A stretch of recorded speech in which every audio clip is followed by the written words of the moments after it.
আল্লাহ তাবারাক ওয়া তাআলা বলছেন বিসমিল্লাহির রহমানির রহিম ওয়া নুফিকা ফিস সূরি ফাসাইকা মান ফিস সামাওয়াতি ওয়া মান ফিল আরদি ইল্লা মান শাআল্লাহু সুম্মা নুফিকা ফীহি উখরা ফাইদা হুম কিয়ামুন ইয়ানজুরুন।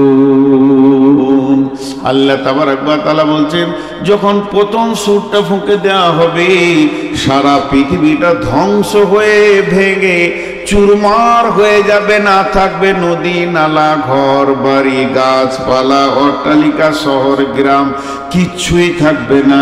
আল্লাহ তাবারাক ওয়া তাআলা বলেন বিসমিল্লাহির রহমানির রহিম ইযা সুলসিলাতিল আরদু জিলজালাহা ওয়া আখরাজাতিল আরদু আসকালাহা ওয়া ক্বালাল ইনসানু মা লাহা ইয়াওমাইদিন তুহাদ্দিসু আখবারাহা বিআন্না রাব্বাকা আওহা লাহা ইয়াওমাইদিন ইয়াসদুরুন নাসু আসতাতান লিউরাউ আ'মালাহুম ওয়া আমালুহুম ফামান ইয়া'মাল মিসকালা যাররাতিন খায়রান ইয়ারা ওয়া মান ইয়া'মাল মিসকালা যাররাতিন শাররান ইয়ারা।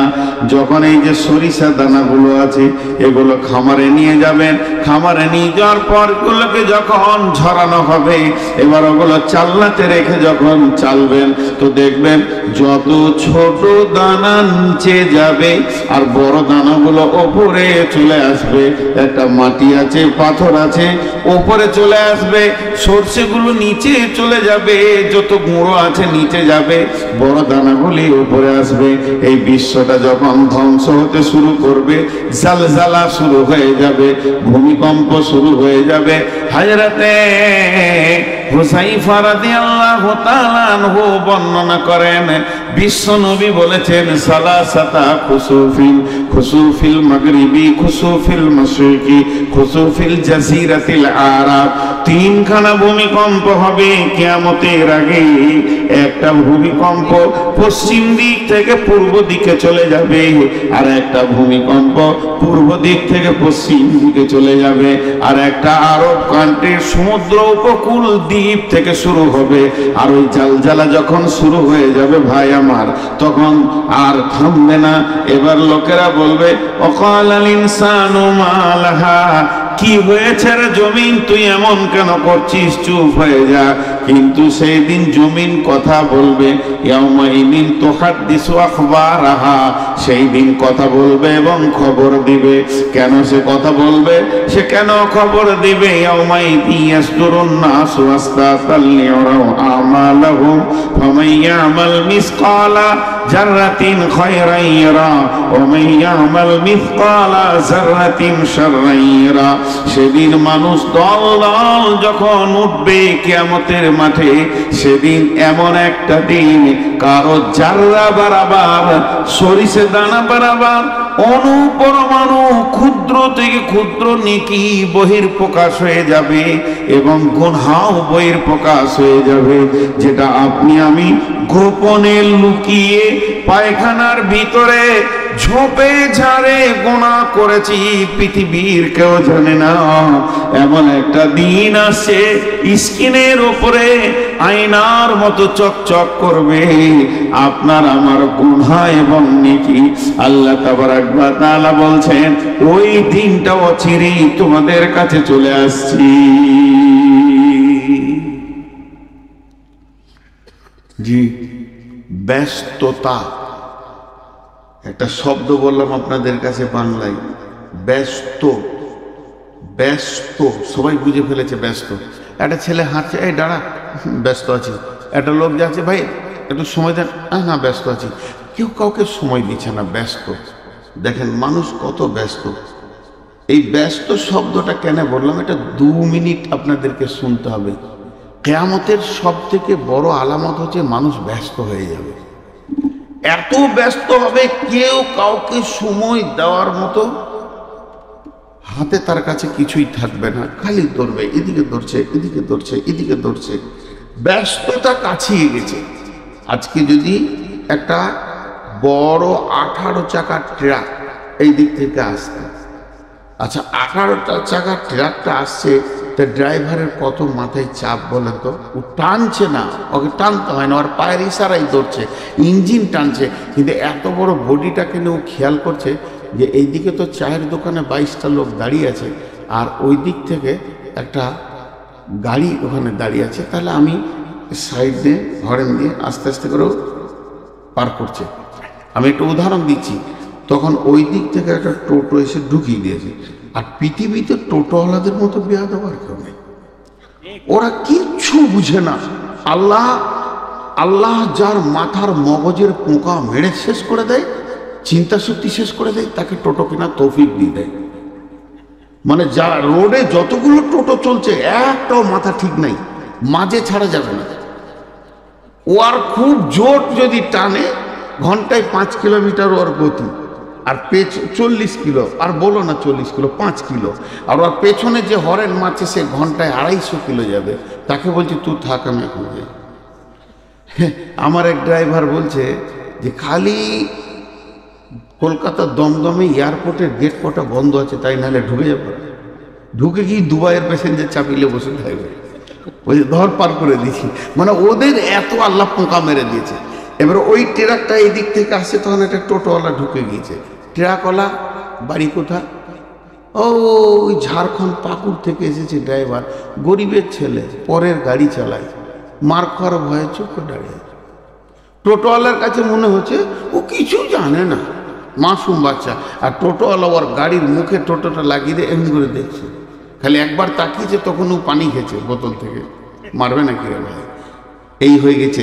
এবার ওই টোটোওয়ালা যে টোটো লাগিয়েছে, ওই দিক থেকে এক টোটোওয়ালা দেখছে যে টোটোর সঙ্গে গাড়ির সমস্যা চলছে, তাহলে আমি দাঁড়িয়ে যাই, তাহলে বেরিয়ে যাবে না, ও নিয়ে এসে আর ওদের লাগিয়ে দিয়ে ব্যাস লাগিয়ে দিয়েছে।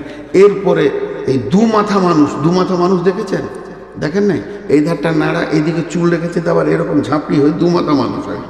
এদের আবার মোটরসাইকেল বুকটা রাখে ট্যাঙ্কির ওপরে, পাছাটা উঁচু করে গিয়ে ও একটা ভরে দিয়েছে, ঘন ঘন হরেন মারছে। পৃথিবী এত ব্যস্ত হয়ে গেছে, কারোর সময় নাই যে কাউকে সময় দিবে, তুই যা, তারপরে আমি যাব। এটা আমি বলতে চাইলাম। এতক্ষণ যেগুলো বললাম তার একটাই অঙ্ক দেখাচ্ছি, পৃথিবী এত ব্যস্ত হয়েছে, তুই সরে যা, রোড আমাকে ছেড়ে দে। সবাই বলছে তুই সরে যা, রোড আমাকে ছেড়ে দে, আমাকে আগে পৌঁছাতে হবে।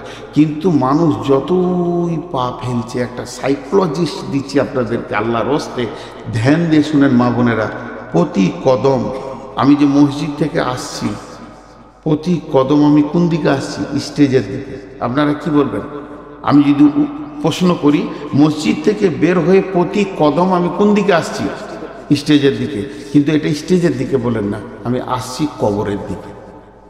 তার কারণ আমি মওতের দিকে আগাচ্ছি সবসময়।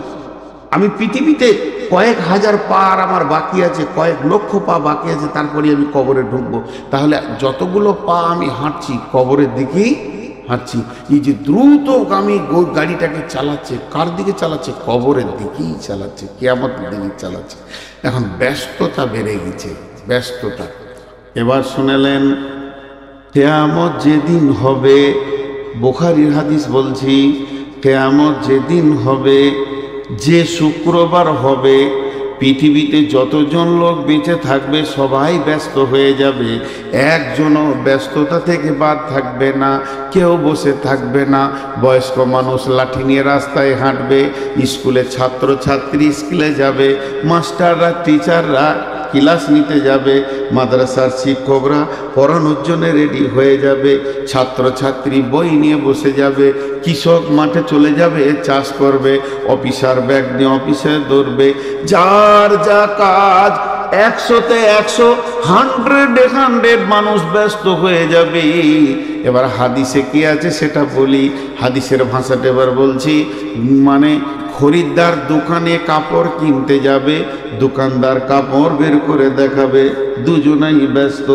এরপরে বলবে এটা 200-500 টাকা মিটার, কথা হয়ে যাবে, ই পকেটে হাত ভরবে টাকা দেওয়ার জন্যে, আর ও কাঁচিটা এরকম ধরবে, কাপড়টা কাটার জন্যে বিশ্বনবী বলছেন কাঁচিটা ধরবে কিন্তু কাপড় কাটার অবসর পাবে না। সুম্মা নুফিকা ফীহি উখরা সুম্মা নুফিকা ফিস-সূরি ফাসাইকা মান ফিস সামাওয়াতি ওয়া মান ফিল আরদি। এমন সময় সুর ফুঁকতে লাগবে, যে যেখানে ছিল ত্রাহি ত্রাহি নফসি নফসি, আর জমিন কাঁপতে শুরু করবে, পৃথিবী ধ্বংস হবে, গাছপালা ভেঙে চুরমার হয়ে নদী নালা খাল বিল আর কিছুই থাকবে না। সমুদ্রের পানি সব কোন দিকে তলিয়ে শেষ হয়ে যাবে। গোটা পৃথিবী গ্রহটা একটা রুটির খোলার মতো হয়ে যাবে। এক কথায় শেষ করে দিলাম, গোটা পৃথিবী গ্রহটা একটা রুটির খোলার মতো হয়ে যাবে, আর সমস্ত মানুষ মাটির নিচে পড়ে থাকবে। আর কোরআন আল্লাহ বলেছেন ইল্লা মান শাআল্লাহ, কিন্তু আল্লাহ যাকে চাইবেন সে বেঁচে থাকবে, বেশক বেঁচে থাকবে। কে থাকবে? একজন মুফাসসির বলছেন আরশের পায়া ধরে আছে 8 জন ফেরেশতা থাকবে। একজন বলছেন না, 4 জন খাস ফেরেশতা, জিবরাইল, মিকাইল, ইসরাফিল, আজরাইল থাকবে। বলে জি না, এরা 4 জন থাকবে না, শুধু থাকবে আরশের পায়া ধরে নবী মূসা। ইনি খালি বেহুশ হবেন না, দাঁড়িয়ে থাকবেন। বাকি সমস্ত পৃথিবীটা জিরো জিরো জিরো জিরো, না কোনো সাউন্ড, না কোনো শব্দ, না অক্সিজেন, না মানুষ, না গরু ছাগল, না হাঁস মুরগি। কতদিন এইভাবে তারা মাটি চাপা থাকবে?